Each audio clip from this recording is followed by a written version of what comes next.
নামাজ পড়া অবস্থায় যদি আপনার ব্রেনের মধ্যে বাজে চিন্তা চলে আসে, তাহলে 4টি কাজ করুন, দেখবেন কখনোই আপনার নামাজ পড়া অবস্থায় আপনার ব্রেনে বাজে চিন্তা আসবে না। 1 নাম্বার হচ্ছে, নামাজ পড়ার আগে এই ছোট্ট একটা দোয়া, এটা 3 বার পড়ে নেবেন।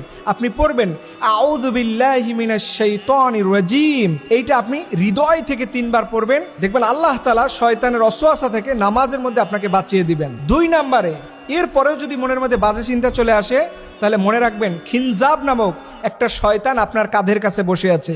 এই সময় নবীজি বলেছেন, তোমাদের নামাজের মধ্যে যদি বেশি ডিস্টার্ব ফিল হয়, তাহলে তোমরা বাম দিকে ফিরে হালকা প্রতীকী থুতু, মানে আপনি থুতুটা পড়বে না, কোনো লালা পড়বে না, জাস্ট প্রতীকী থুতু, এটা আপনি 3 বার ফেলবেন।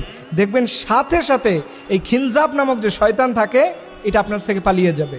3 নাম্বারে, আপনি যখন নামাজ পড়তে দাঁড়াবেন, মনে রাখবেন এই নামাজটাকে আল্লাহ রব্বুল আলামিন দেখতে পাচ্ছেন। আল্লাহ আপনার নামাজ দেখছে, এই ফিলটা যদি আপনি জাগ্রত করতে